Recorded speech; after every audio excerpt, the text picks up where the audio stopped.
Hello दोस्तों, स्वागत है आप सभी लोगों का राजस्थान एकेडमी पर। मैं प्रवीण सिंह आप सभी लोगों के साथ में, जैसा कि आप सभी लोग जानते हैं, लगातार राजस्थान अध्ययन की जो किताबें हैं वो लेकर के आ रहा हूँ। राजस्थान अध्ययन की किताब के अंतर्गत हम लोगों ने शुरू करी है कक्षा 9 से। कक्षा 9 के अंदर अभी तक हमने 6 चैप्टर्स को कंप्लीट कर लिया है। आज हमारा 7वां चैप्टर है और आज का जो ये चैप्टर रहेगा ये बेसिकली ज्यादातर जो है करंट की चीजों को लेकर के है।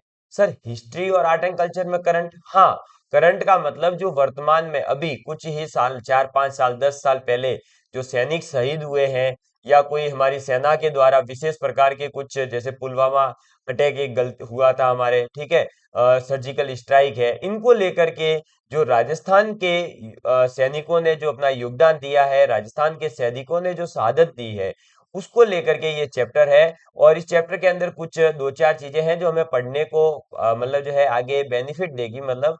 और साथ ही साथ ये कहूंगा कि इस चैप्टर को अपन जल्दी जल्दी थोड़ा निपटा देंगे, क्योंकि इसके अंदर जो है क्वेश्चंस बनने के चांसेस कम रहेंगे, ठीक है। जहां से बनने लायक है वो मैं बता दूंगा कि यहाँ से क्वेश्चन पूछा जा सकता है। क्लियर?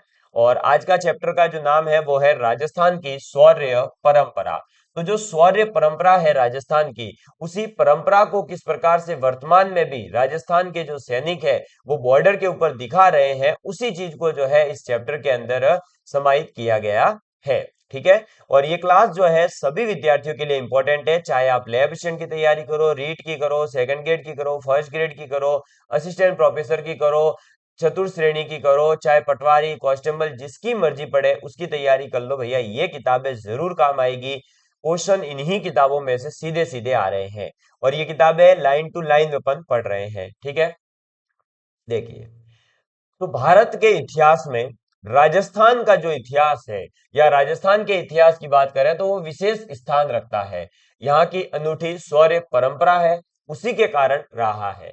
राजस्थान की भूमि अपने वीरों सपूतों के लिए प्रसिद्ध रही है और यह शौर्य जहां एक और प्राचीन समय में घटित हुए सभ्यता मूलक विकास में देखा जा सकता है, वहीं मध्य युग और आधुनिक युग में बाहरी आक्रमणों के समय स्थानीय शासकों एवं जनसाधारण के द्वारा किया गया जो संघर्ष है वो दिखाई देता है। तो जैसा कि पहले यहाँ पर अलग अलग प्रकार की सभ्यताएं हुई है, उन सभ्यताओं के माध्यम से भी हमें पता चलता है कि राजस्थान जो है उस जमाने में भी काफी विकसित और फेमस रहा है। और जैसे मध्य युग की बात करें, आधुनिक युग के अंदर भी देखें तो कई प्रकार के वीर जो है यहाँ पर पैदा हुए हैं, जिन्होंने पूरे राजस्थान का जो है एक अलग ही प्रदर्शन किया है, पूरे भारत में राजस्थान को एक अलग ही स्थान दिलवाया है। यहाँ के जो महल है, किले हैं, अन्य ऐतिहासिक इमारतें हैं, यहाँ के वीरों के जो अदम्य साहस की गाथाएं हैं, वो सब जो है हमें इनसे पता चलती है। तो आज भी आपने देखा होगा, चित्तौड़ का किला देख लो, आप जो है आपके तोपे देख लो, जोधपुर का किला देख लो, जयपुर का देख लो, है ना। इसके अलावा उदयपुर का किला देख लो। और इसके अलावा तमाम प्रकार की जो आपने म्यूजियम वगैरह में जाकर के देखा होगा, उदयपुर के अंदर महाराणा प्रताप म्यूजियम देखा होगा, महाराणा प्रताप का जो वहां पर भाला वगैरह बहुत सारी चीजें पड़ी है। तो ये सब चीजें जो है हमें बताती है। हल्दी घाटी का मैदान, जहाँ की आज भी जो है मिट्टी लाल रंग की आती है, रक्त रहित है आज भी, है ना। तो इस प्रकार की जब ये सब चीजें हमें है कौन बताता है, तो राजस्थान का इतिहास जो है इसी से हमें पता चलता है। ठीक है। इसीलिए यहाँ पर राजस्थान की सूरवीरता को देखते हुए अंग्रेज एक इतिहासविद हुए हैं, यानी जो है अंग्रेज जो कि इतिहासविद है, वो है, उनका नाम है आपके जेम्स टॉड। कौन है? James Tod. और जेम्स टॉड जिसे घोड़े वाले बाबा भी कहा जाता है। और इन जेम्स टॉड के द्वारा राजस्थान का जो इतिहास लिखा गया है, तो इन्होंने कुछ राजस्थान के लिए लाइन लिखी है। और वो लाइन इन्होंने ये कही है कि राजस्थान में कोई छोटा सा राज्य भी ऐसा नहीं है जिसमें थर्मोपल्ली जैसी, कैसी?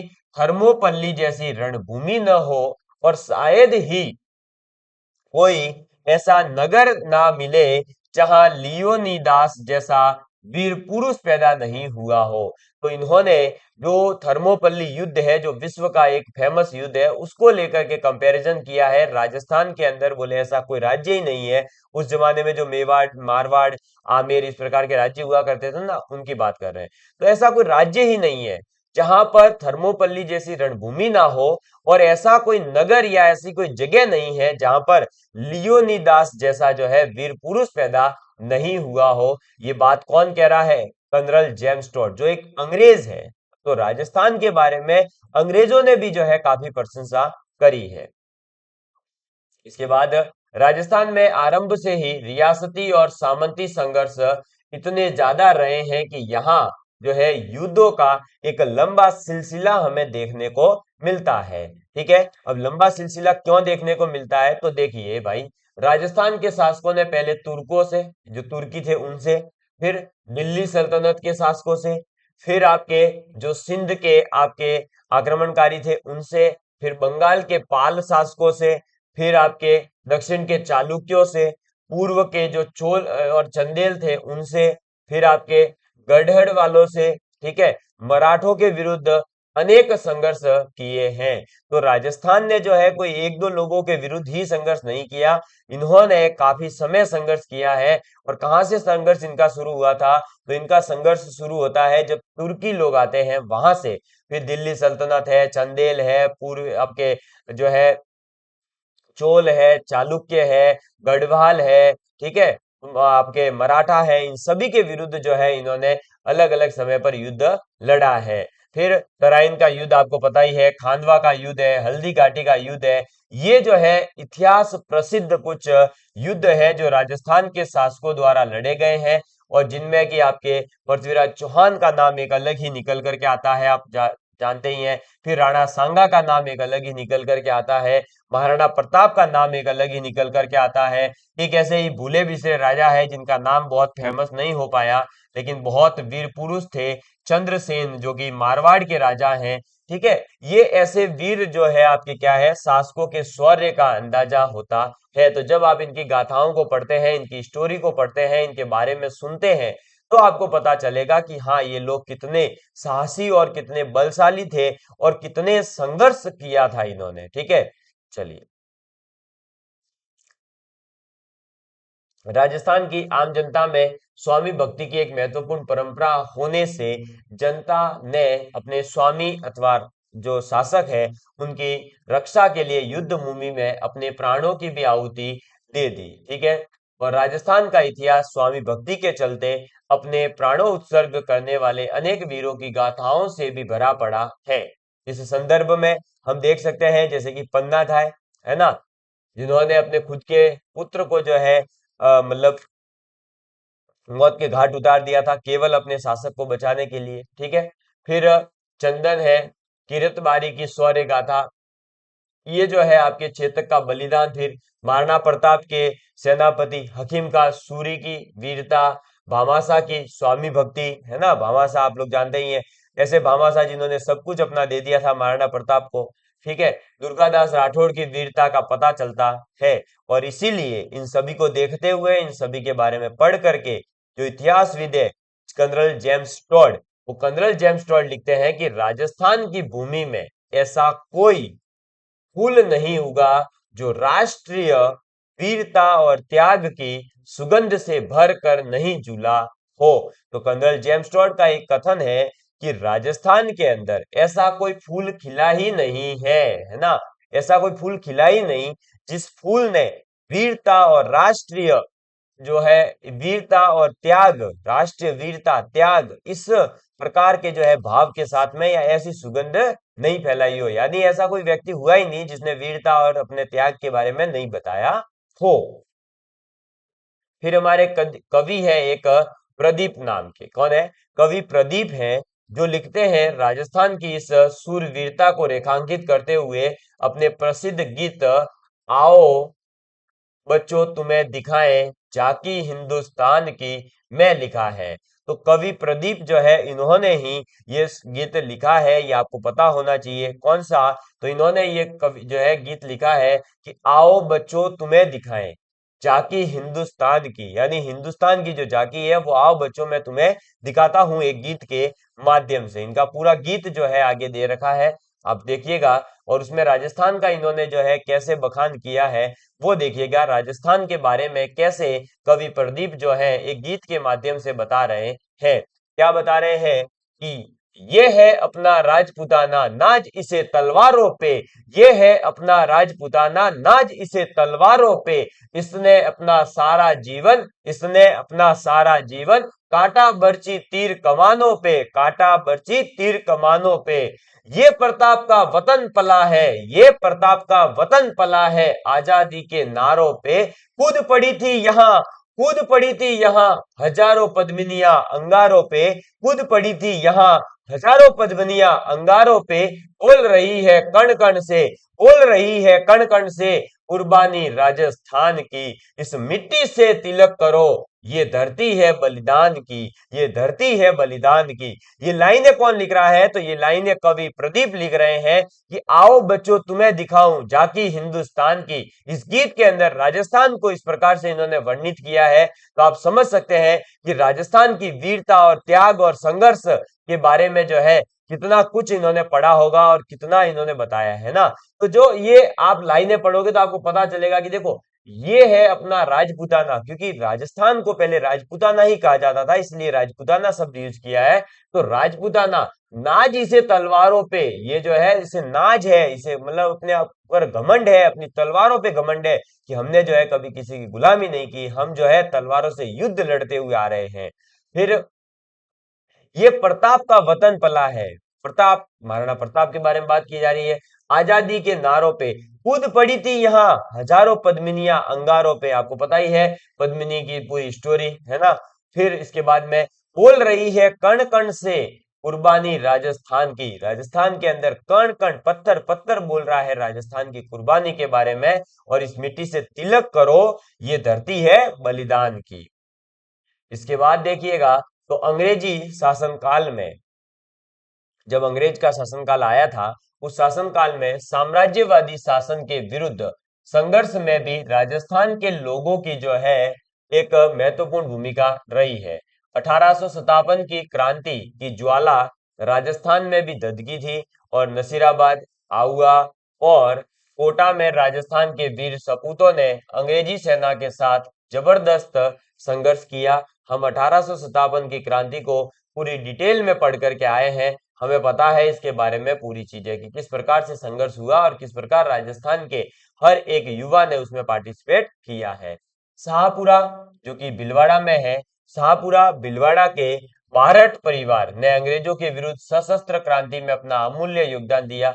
आप जानते ही है जोरावर सिंह बारठ, केसी सिंह बारठ, प्रताप सिंह बारठ, है ना, पूरा परिवार अपना जो है न्यौछावर कर दिया था 1912 ईस्वी में। कब? 1912 ईस्वी में जो लॉर्ड हॉर्डिंग है उनको मारने के प्रयास में हुए दिल्ली बम कांड में प्रताप सिंह बारठ और जोरावर सिंह बारठ की जो है एक महत्वपूर्ण भूमिका थी। अंग्रेजों के साम्राज्यवादी शासन के दौर में भी राजस्थान शेष भारत के सम्मान ही जो है गांधी के अहिंसात्मक तथा सर्वोदयी आंदोलनों का भी केंद्र बना, जिनमें राजस्थान की जनता ने अभय होकर के भाग लिया।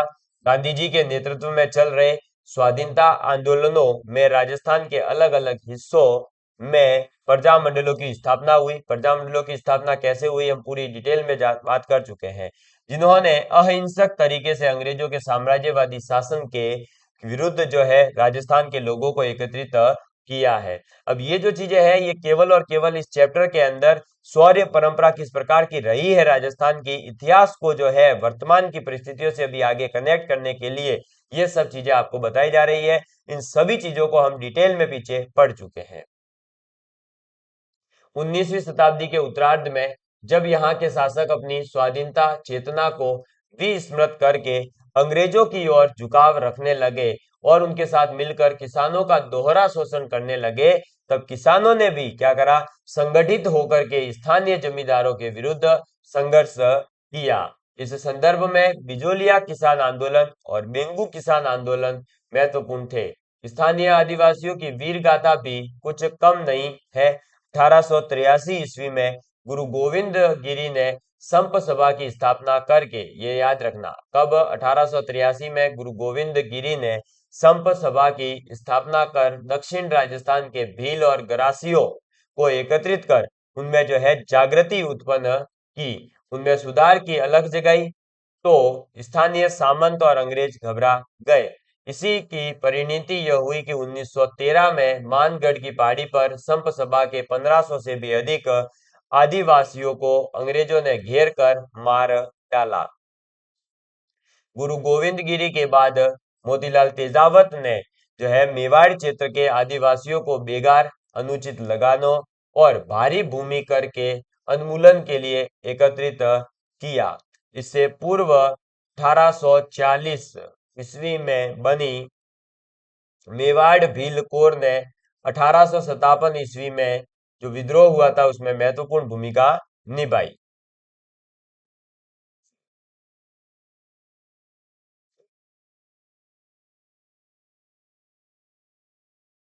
एक सेकंड, एक सेकंड है ना।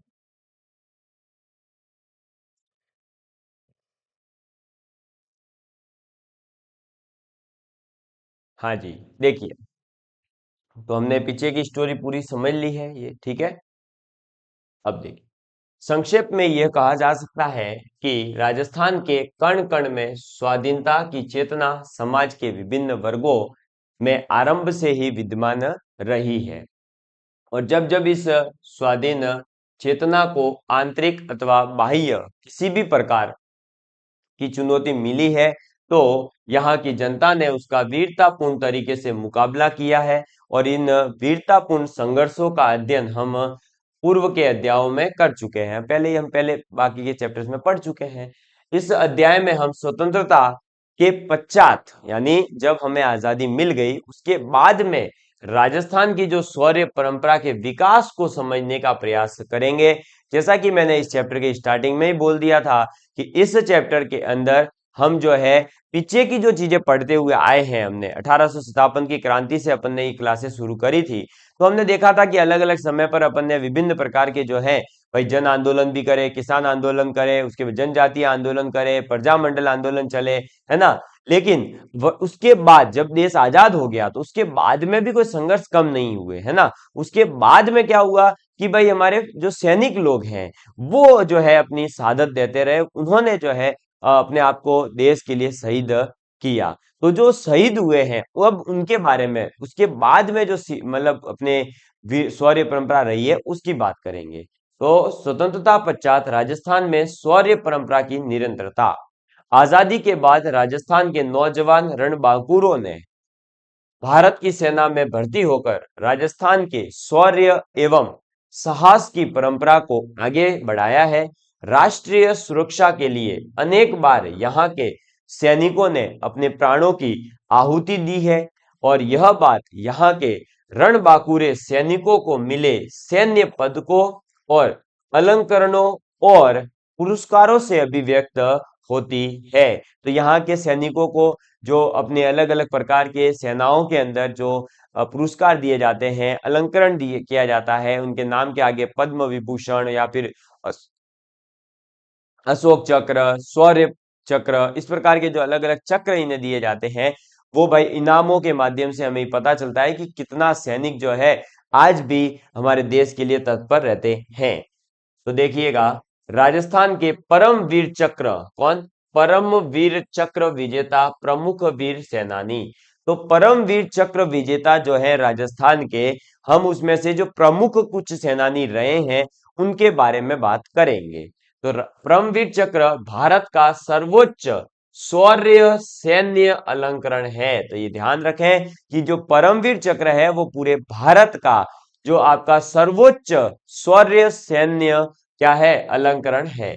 यह मुख्यतः दुश्मनों की उपस्थिति में उच्च कोटि की शूरता दिखाने पर, त्याग करने पर और बलिदान के लिए जो है प्रदान किया जाता है। कब प्रदान किया जाता है? जब हमारे दुश्मन उपस्थित हो और उस दुश्मन की उपस्थिति में अगर हम कोई विशेष शूरता, त्याग और बलिदान दिखाते हैं तब परम वीर चक्र दिया जाता है। राजस्थान के शहीद मेजर हैं पीरू सिंह। कौन है? शहीद है मेजर पीरू सिंह शेखावत। उनको 1952 में जो है परमवीर चक्र, और शहीद है मेजर सितान सिंह। मेजर सितान सिंह को जो है 1963 में मरणों उपरांत शब्द का मतलब होता है मरने के बाद में, उनके परिवारजन को जो है कोई चक्र दिया गया है। और यहाँ पर शैतान सिंह और पीरू सिंह शेखावत के जो है परिवार वालों को क्या दिया गया था, तो परमवीर चक्र से जो है नवाजा गया था। और यहाँ पर हम इन दोनों बहादुरों की शौर्य गाथा की भी अपन जो है चर्चा करेंगे। तो देखिए इन दोनों ने क्या शौर्य गाथा थी इनकी, तो ये है मेजर पीरू सिंह शेखावत, ठीक है, ये रहे। मैं इनको दोनों हाथ जोड़ करके नमन करता हूं कि इन्होंने देश के लिए और प्रदेश के लिए राजस्थान का नाम जो है इन्होंने गर्व से ऊंचा करा है और देश के लिए जो है अपने आप को जो है शहीद कर दिया। बहुत बड़ा मुश्किल कार्य है ये दोस्तों, ऐसे ही नहीं जो है शहीद हुआ जा सकता है। हम कहते हैं कि यूं है या यूं है, किसी का एक्सीडेंट हो जाए वैसे हो जाए वो अलग बात होती है, लेकिन जब हम ये जानते हो कि हम बॉर्डर पर खड़े हैं और हम 24 घंटे जो है मतलब या तो हम किसी को मारेंगे या 24 घंटे में हमारे को कोई मारता है, इस प्रकार की स्थिति चलती रहती है, आप लोग जानते ही हैं। और जब भी किसी देश के साथ संबंध बिगड़ते हैं तो सबसे पहले जो सेना सबसे आगे जाती है वो थल सेना ही आती है और उन्हीं के ये मेजर रहे हुए हैं, ठीक है। अब देखिए, तो शहीद है मेजर पीरू सिंह शेखावत। आजादी के तुरंत बाद में ही अक्टूबर 1947 में पाकिस्तानियों ने कबीलाइयों के माध्यम से क्या किया था, कश्मीर पर जो है आक्रमण किया था। और इस युद्ध में दुश्मनों ने से लोहा लेते हुए राजस्थान के शेखावाटी क्षेत्र के हैं वीर सेनानी मेजर पीरू सिंह शेखावत वो शहीद हुए थे। कब? अक्टूबर 1947 में, देश आजाद होने के जस्ट 1-2 महीने बाद ही। मेजर पीरू सिंह शेखावत का जन्म जो है वो 20 मई 1918 को गांव रामपुर बेरिए जिला झुंझुनू में हुआ था। 1936 में वे राजपूताना राइफल्स के अंदर जो है भर्ती हुए थे, ठीक है। अब इनके बारे में मैं आपको बता दूं, पूरा डिटेल अच्छे से इनकी डेट ऑफ बर्थ वगैरह याद करने की जरूरत नहीं है क्योंकि अक्सर हमारे एग्जाम में इनसे क्वेश्चन कम आ रहे हैं, लेकिन हमें ये पता होना चाहिए कि इनको कौन सा चक्र मिला है। तो मेजर पीरू सिंह शेखावत और शैतान सिंह शेखावत जो है शैतान सिंह, इन दोनों को ही 1952-1963 में मरणोपरांत परमवीर चक्र दिया गया था, ठीक है, ये याद होना चाहिए। 1948 की गर्मियों में कबीलाइयों और पाकिस्तानी सेना ने संयुक्त रूप से कश्मीर के टिथवाल सेक्टर पर जो है आक्रमण किया था। और इस हमले पर दुश्मन जो है पहाड़ी पर जमा थे और इस पहाड़ी पर कब्जा करने का 6 राजपूताना राइफल्स को कार्य फिर सौंप दिया गया। उनको कहा गया कि अब ये जो है तुम्हारे हवाले, इसको खाली करवा कर इनको भगाओ यहाँ से। तो जिसकी अगुवाई पीरू सिंह शेखावत कर रहे थे और आधे से ज्यादा साथियों के शहीद होने के उपरांत भी पीरू सिंह जो है उस मीडियम मशीन गन की और बड़े जो उनके साथियों पर मौत बरसा रही थी। उन्होंने मशीन गन चलाकर रही दुश्मन सेना के सभी सैनिकों को मारकर उस पोस्ट पर जो है कब्जा कर लिया। वे दूसरी मशीन गन की ओर बढ़ रहे थे, तभी एक बम उन पर गिर गया और वो घायल हो गए। और घायल अवस्था में वे उन तो भी जो है उन्होंने दुश्मन देश के सैनिकों को मारना जारी रखा। अंततः 18 जुलाई 1948 को, कब? 18 जुलाई 1948 को वे शहीद हो गए। और उनकी इस वीरता और बलिदान के लिए जो है मरणोपरांत भारत के सर्वोच्च सैनिक सम्मान जो कि है आपका कौन सा, परमवीर चक्र, मैंने बता ही दिया, इस परमवीर चक्र से जो है इनको नवाजा गया। समझ में आ गई बात? ध्यान रहेगा। तो मेजर पीरू सिंह शेखावत कौन थे ये आपको पता होना चाहिए। इसके बाद है मेजर शैतान सिंह जो 1961-62 में हमारे पड़ोसी देश चीन से भारत पर हमला किया था। उस टाइम पर जो है ये युद्ध लड़ते हैं और भारत ने न्यूनतम संसाधनों के बाद में भी यह लड़ाई जो है बहादुरी के साथ लड़ी और इसमें भारत के कई जाबाज सैनिक शहीद हुए। राजस्थान के मेजर शैतान सिंह भी इनमें से एक थे। मेजर शैतान सिंह का जन्म 1 दिसंबर 1924, कब? 1 दिसंबर 1924, इसी महीने में, है ना, इनका जन्म हुआ था। जोधपुर के ये रहने वाले थे। ये है मेजर शैतान सिंह, इनको भी दोनों हाथ जोड़ करके नमन जरूर करें, है ना। 1962 में युद्ध के अंदर जो है मेजर शैतान सिंह के, एक सेकेंड,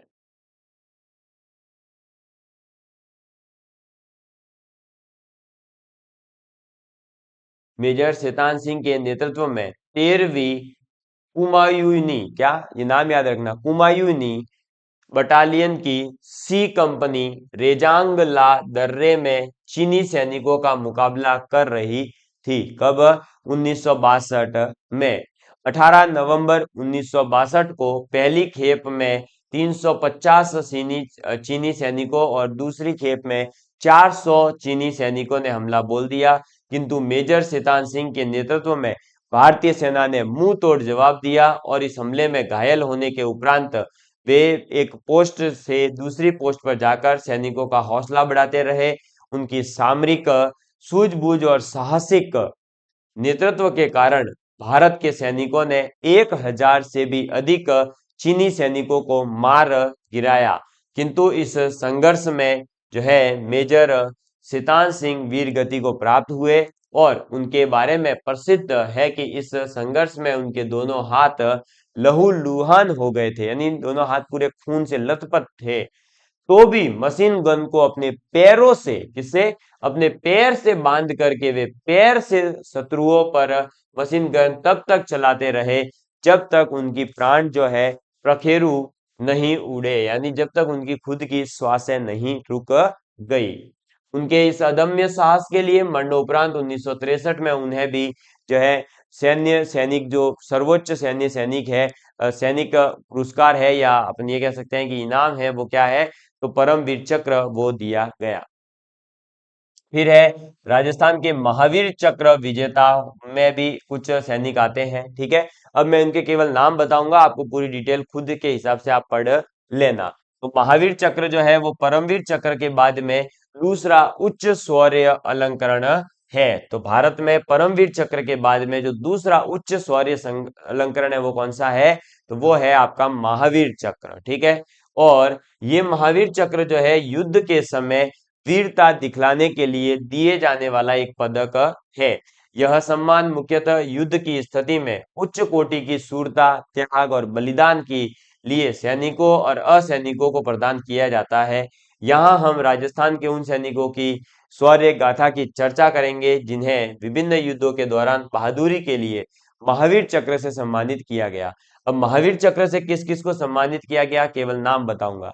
एक है सूबेदार चुनाराम फागड़िया। कौन है? सूबेदार चुनाराम फागड़िया। इनको जो है पहला महावीर चक्र दिया गया था। तो राजस्थान का पहला महावीर चक्र किसको दिया गया? तो सूबेदार है चुनाराम फागड़िया, उनको दिया गया था, ठीक है। बाकी आप सब जो है अपने हिसाब से इसमें से पढ़ लेना। इनका जन्म जो है वो सीकर जिले के अंदर लक्ष्मणगढ़ तहसील से हुआ था, गांव था इनका डलमास, ठीक है।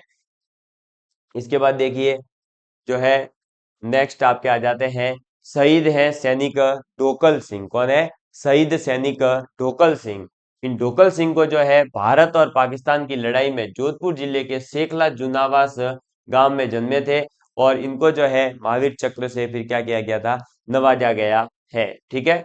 चलो इसके बाद आ जाते हैं ब्रिगेडियर रघुवीर सिंह राजावत, जो कि ये रहे ब्रिगेडियर रघुवीर सिंह राजावत। और ब्रिगेडियर रघुवीर सिंह राजावत जो है ये आपके 18वां 18 राजपूताना राइफल्स रेजिमेंट के अंदर तैनात थे, ठीक है। और इनको भी महावीर चक्र ही दिया गया है। और इनको जो महावीर चक्र दिया गया था किसको? तो आपके रघुवीर सिंह राजावत साहब को। तो इनको जब महावीर चक्र दिया गया उस समय भारत के राष्ट्रपति कौन थे? तो राष्ट्रपति थे डॉक्टर सर्वपल्ली राधाकृष्णन, जिनकी याद में टीचर्स डे मनाया जाता है। इसके बाद में कर्नल उदय सिंह भाटी को भी जो है ये महावीर चक्र दिया गया था, ठीक है। ये आपको याद रखना है। और यह वीर सपूत जो है कर्नल उदय सिंह भाटी, ठीक है। कौन है? कर्नल उदय सिंह भाटी। वो आपके जोधपुर के शेरगढ़ जो है जोधपुर के अंदर, वहां से संबंध रखते थे, ठीक है। और शेरगढ़ वैसे भी फेमस है, आता रहता है अखबारों में कई।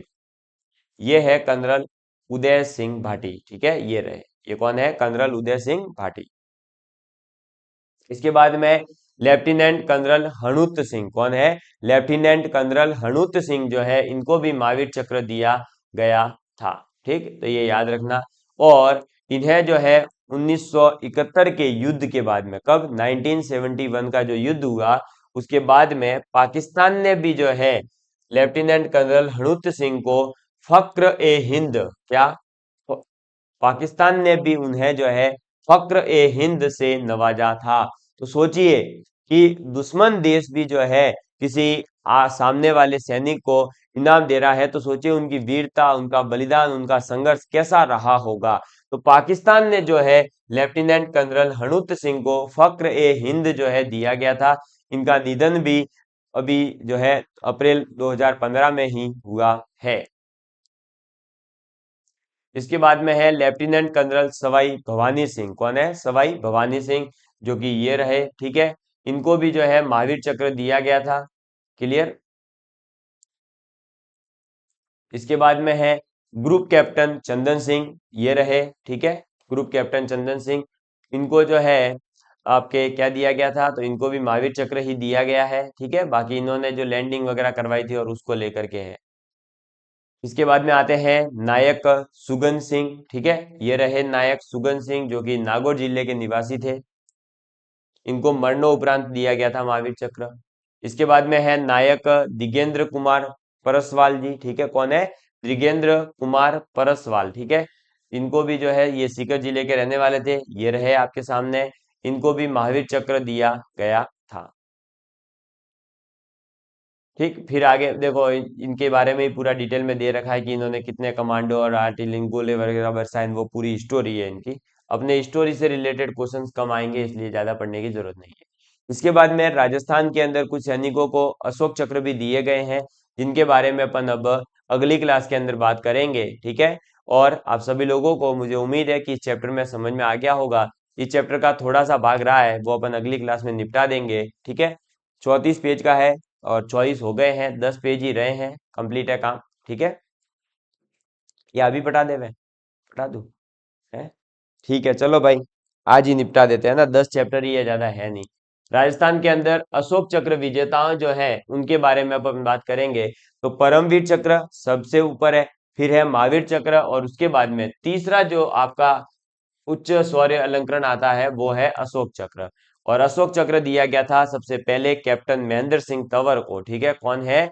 कैप्टन है महेंद्र सिंह तंवर, इनको जो है ये दिया गया था। ठीक है, और यह जो है शांति के समय है ना, पूरी शांति है, और उस समय पर वीरता दिखलाने के लिए दिया जाने वाला सबसे ऊंचा पदक है। ठीक है, कब? शांति के समय। ठीक, चलो, तो ये ध्यान रखना नाम। इसके बाद में राजस्थान के अंदर कीर्ति चक्र, शौर्य चक्र, वीर चक्र, सेना मेडल और विशिष्ट सेवा मेडल जो है ये भी कुछ दिए गए हैं। इसके अंदर कुछ प्रमुख सेनानी हैं, जैसे कि कीर्ति चक्र भी जो है शांति के समय वीरता दिखलाने के लिए दिया जाने वाला एक महत्वपूर्ण अलंकरण है, और यह भी जो है उच्च कोटि की शूरता, त्याग और बलिदान के लिए दिया जाता है। ठीक है, अब तक जो है 458 लोगों को भारत के अंदर ये कीर्ति चक्र दिया जा चुका है। कितने? 458। ठीक है, और इसमें से राजस्थान के हैं, राजस्थान के अंदर चूरू जिले के रहने वाले हैं। ठीक है, कौन है? तो लखनऊ के बहादुर सैनिक कैप्टन करनी सिंह राठौड़, मेजर सुख सिंह शेखावत, रामदास जोधपुर के हवलदार अमर सिंह राठौड़, राणेराव जोधपुर के सूबेदार लाल सिंह राठौड़, और 1972 में काकड़वा मेवाड़ के रणशेर सिंह राणावत, 1995 में चित्तौड़ के ब्रिगेडियर महावीर सिंह गावधानी, दौलत सिंह अलवर के हैं कर्नल सौरभ सिंह शेखावत। कर्नल सौरभ सिंह शेखावत को उनके असाधारण साहस और वीरता के लिए कीर्ति चक्र दिया गया था। इनके बारे में ज्यादा डिटेल में आपसे कोई पूछेगा नहीं, इसलिए केवल ऊपर ऊपर से पढ़ लीजिए। ठीक, फिर यह है जमादार छोटू सिंह, यह है अरविंद बुड्डक, इनको भी जो है इनको दिया गया है आपके क्या? शौर्य चक्र। क्या दिया गया है? शौर्य चक्र दिया गया है।